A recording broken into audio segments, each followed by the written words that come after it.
Hi అండి. అందరికీ నమస్కారం. అందరూ ఎలా ఉన్నారు? నేను మీ అపర్ణ. వెల్కమ్ టు అప్పు వ్లాగ్స్. ఈరోజు మన వీడియోలో వేసవికాలం వచ్చేసింది కదా! చల్ల చల్లగా, కూల్ కూల్‌గా, యమ్మీ యమ్మీ కుల్ఫీ ఏ విధంగా చేసుకోవాలో చూద్దామా? వీడియోలో చూస్తున్నారు కదా! కుల్ఫీతో పాటు ఐస్ క్రీమ్ కూడా ప్రిపేర్ చేశాను. ఎంత యమ్మీగా ఉందంటే అంత యమ్మీగా ఉంది. దాన్ని చూస్తుంటేనే తినాలనిపిస్తుంది కదా! మీకు కూడా అలాగే అనిపిస్తుందా? అయితే ఇంకా నేను వీడియోలో ఏ విధంగా చేశానో అదే విధంగా అదే ప్రాసెస్‌లో మీరు కూడా చేసి మీరు కూడా ఈ వేసవి కాలంలో చల్ల చల్లగా కుల్ఫీ ఐస్ క్రీమ్ తోటి ఎంజాయ్ చేయండి. ఓకేనా? స్ట్రక్చర్ చూడండి ఏ విధంగా వచ్చిందో. ఐస్ క్రీమ్‌పై నురుగు నురుగుగా ఫామ్ అవుతుంది కదా! అదే విధంగా సేమ్ అదే స్ట్రక్చర్‌తో అలా నురుగు అనేది ఫామ్ అయిందండి. చాలా అంటే చాలా టేస్టీగా ఉంది. నేను చెప్పటం కాదండి, మీరు ట్రై చేస్తే మీకు కూడా అదే టేస్ట్ అదే స్ట్రక్చర్‌తో రావాలి. నేను ఏ విధంగా చేశానో అదే మీరు ఫాలో అయిపోండి అన్నట్టు మర్చిపోయానండి. వీడియో మాత్రం మధ్య వరకైతే చూడొద్దండి. ఫుల్ వీడియో చూస్తేనే మీకు వీడియో అనేది క్లియర్‌గా అర్థమైపోతుంది. వీడియో స్కిప్ అయితే చేయకుండా చూడండి. చాలా టేస్టీగా అయితే వచ్చిందండి కుల్ఫీ. ఎవరైనా నా ఛానల్ని సబ్స్క్రైబ్ చేసుకోకపోతే సబ్స్క్రైబ్ చేసుకోండి. ఇంకా వీడియోలోకి అయితే వెళ్ళిపోదామా? కుల్ఫీ ప్రిపరేషన్కి మనకి మెయిన్ ఇంగ్రీడియంట్ పాలు. గ్యాస్ పొయ్యి మీద కడాయి పెట్టుకొని 1.5 కప్పు వరకు పాలైతే నేను తీసుకున్నాను. ఇవి ప్యాకెట్ పాలండి. సంగం డైరీ మిల్క్ పాలు నేను 1.5 కప్పు వరకు అయితే తీసుకుని బాగా మరిగించుకొని బాగా ఈ విధంగా పొంగు వచ్చే వరకు పాలు మనము 1.5 కప్పు తీసుకున్నాం కదా, మనకి హాఫ్ కప్పు తగ్గి 1 కప్ అయ్యే వరకు ఈ విధంగా బాగా మరగనివ్వాలి. తర్వాత మనము ఆ పాలు అనేవి 1 కప్ అవుతాయి కదా, అప్పుడు మనము హాఫ్ కప్ అనేది షుగర్ యాడ్ చేసుకోవాలి. హాఫ్ కప్ షుగర్ అనేది సరిపోతుందండి, కరెక్ట్ మెజర్మెంటు. మీరు ఒకవేళ స్వీట్ గిన్నె తక్కువ తింటే ఇంకా కొంచెం తగ్గించేసుకోండి, ఎక్కువ తింటే కొంచెం ఎక్కువైతే వేసుకోండి. ఇందులోకి సీక్రెట్ ఇంగ్రీడియంట్ అండి కార్న్ ఫ్లోర్ అండి. కార్న్ ఫ్లోర్ అయితే 1.5 స్పూన్ వరకు అయితే తీసుకున్నాను. ఇది వేస్తేనే మనకి ఈ కుల్ఫీ స్ట్రక్చర్ అనేది చాలా అంటే చాలా బాగా వస్తుంది, చిక్కగా వస్తుందండి. 1.5 స్పూన్ వరకు అయితే నేను తీసుకున్నాను. తీసుకొని వాటర్ వేసుకొని కలిపి పక్కన పెట్టుకోవాలి. తర్వాత ఈ కాగే పాలల్లో యాలక్కాయ అండి, 2 యాలక్కాయలు తీసుకొని ఈ విధంగా పొడి చేసుకొని వేశాను. నేను పొక్కులు అయితే వేయట్లేదండి, యాలక్కాయవి ఆ తొక్కులు తీసేసి లోపల విత్తనాలు వరకు వేశాను. ఇవి అనేది బాదం పప్పు జీడిపప్పు 2 కలిపి గ్రైండ్ చేసి పెట్టానండి. ఈ పొడి బాదం పప్పు 20 పలుకులు, జీడిపప్పు 20 పలుకులు అండి. ఈ పొడిని గ్రైండ్ చేసి పెట్టుకున్నాను. ఇంకా కుల్ఫీ అంటే మనకి బాదం పప్పు కంపల్సరీగా ఉండాలి. దాంతోపాటు మనం కొంచెం టేస్ట్ కోసం జీడిపప్పు కూడా యాడ్ చేసుకుంటే సరిపోతుంది. చాలా అంటే చాలా బాగా వస్తుందండి. మీరు ఖచ్చితంగా ట్రై చేసి మీకు టేస్ట్ ఎలా వచ్చిందో నాతోటైతే షేర్ చేసుకోండి. ఎవరైనా నా ఛానల్ని సబ్స్క్రైబ్ చేసుకోకపోతే సబ్స్క్రైబ్ చేసుకోండి గాయ్స్. మీరు చేసే సబ్స్క్రైబ్ అనేది, లైక్ అనేది నాకు చాలా యూజ్ అవుతుంది.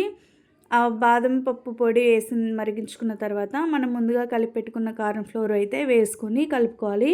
కార్న్ ఫ్లోర్ వేసిన తర్వాత హై ఫ్లేమ్ అయితే పెట్టొద్దండి, లో ఫ్లేమ్లో పెట్టుకొని మరిగించుకోవాలి. హై ఫ్లేమ్ పెడితే ఎంబటే అడుగంటిపోతుంది, అందుకు లో ఫ్లేమ్లో పెట్టుకోవాలి. చూస్తున్నారు కదా ఎంత చిక్కగా ఫామ్ అయిందో, చాలా చిక్కగా వచ్చింది కదండి. ఈ విధంగా వస్తే మనకి సరిపోతుంది.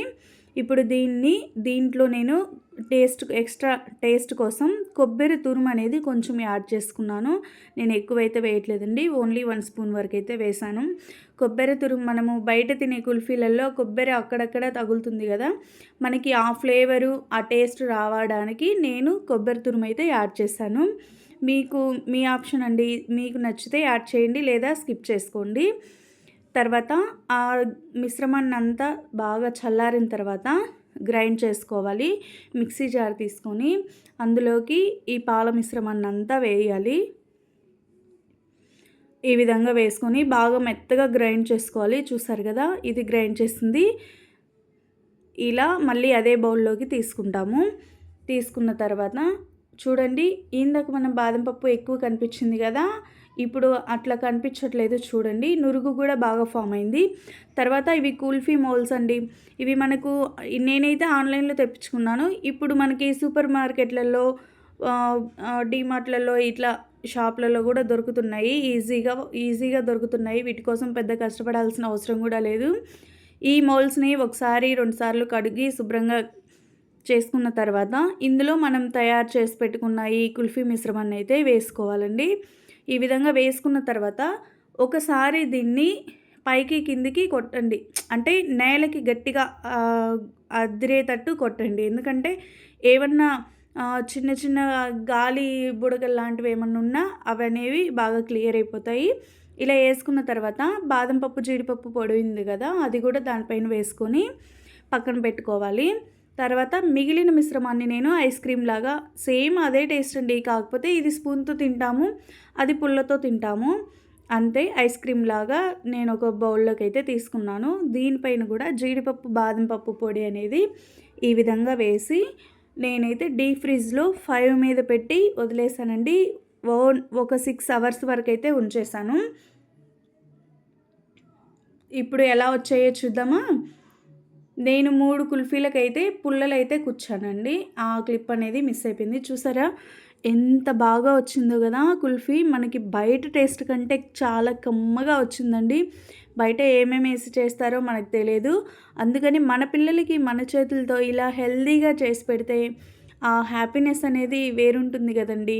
పిల్లలు స్కూల్కి వెళ్ళి ఇంటికి వచ్చేలోపు ఇలా ఏవో ఒకటి వాళ్ళకి టెంప్టింగ్గా అనిపించేవి, వాళ్ళకు బాగా ఇష్టమైనవి చేసి పెడితే చాలా కమ్మగా తింటారు.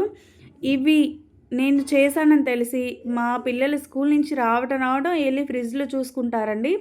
చూసుకొని ఇవి తెచ్చి ముందు పెట్టుకొని ఇంకా తినేస్తున్నారు. చాలా అంటే చాలా బాగా టేస్టీగా వచ్చింది. మీరు కూడా ట్రై చేసి తప్పకుండా ట్రై చేయండి. మీకు ఈ టేస్ట్ అనేది ఎలా వచ్చిందో నాకు కామెంట్ సెక్షన్లో అయితే కామెంట్ చేయండి. చాలా సింపుల్ రెసిపీ అండి. చాలా ఈజీగా చేసుకోవచ్చు. దీనికోసం ఎక్కువ శ్రమ పడాల్సిన అవసరం కూడా లేదు. కాకపోతే మనము ఉదయం 11-12 గంటలకి చేసుకున్నాము అంటే పిల్లలు స్కూల్ నుంచి ఇంటికి వచ్చే వరకు కుల్ఫీ అనేది మనకి రెడీ అయిపోతుంది. కమ్మగా చల్లగా ఎండకి వెళ్ళొచ్చిన పిల్లలకి ఇది పెట్టామంటే అబ్బా హ్యాపీనెస్ అనేది వేరుంటుంది కదా. మరి పిల్లల ఫేస్లలో ఆ హ్యాపీనెస్ చూడడానికి మనం ఏమైనా చేస్తాం కదండి. ఎవరైనా నా ఛానల్ని సబ్స్క్రైబ్ చేసుకోకపోతే సబ్స్క్రైబ్ చేసుకోవడం అయితే మర్చిపోవద్దు ఫ్రెండ్స్. నేను కొత్తగా యూట్యూబ్ ఛానల్ అయితే స్టార్ట్ చేశాను. నాకు మీ సపోర్ట్ అనేది చాలా అంటే చాలా అవసరము. వీడియోస్ షార్ట్స్ చూస్తున్నారు, లైక్ మాత్రం చేయట్లేదండి. మీకు నచ్చితేనే లైక్ చేయండి లేదా డిస్లైక్ చేయండి, కానీ ఏదో ఒకటైతే చేయండి. మీకు ఏదన్నా నాతో షేర్ చేసుకోవాలి అనుకుంటే కామెంట్ సెక్షన్లో అయితే కామెంట్ చేయండి. నేను దానికి రిప్లై అయితే కంపల్సరీగా ఇస్తాను. ఇంకా ఇలాంటి టేస్టీ వంటకాలు ఏమైనా తినాలి అన్నా నాకు మీరు కామెంట్ సెక్షన్లో కామెంట్ చేస్తారంటే నేను చేసి మీకు చూపించడానికి అయితే ట్రై చేస్తాను. ఈ ఐస్ క్రీమ్ కూడా చాలా అంటే చాలా టేస్టీగా ఉంది. మా పిల్లలైతే దుమ్ము లేపేశారండి ఈ ఐస్ క్రీమ్ని. ఓన్లీ ఒక్క 1 అవర్లోనే ఖాళీ చేశారంటే నమ్మండి, అంత టేస్టీగా వచ్చింది. మీరు కూడా పక్క కొలతలతో చేసుకోండి. ఎక్కువ శ్రమ లేదండి, చాలా ఈజీగా అయిపోతుంది. ఓకే ఫ్రెండ్స్, నా వీడియోలని షేర్ చేయడం కూడా మర్చిపోవద్దు. ఇప్పటి వరకు నా వీడియోలని చూస్తున్నందుకు థ్యాంక్ యూ ఫర్ వాచింగ్.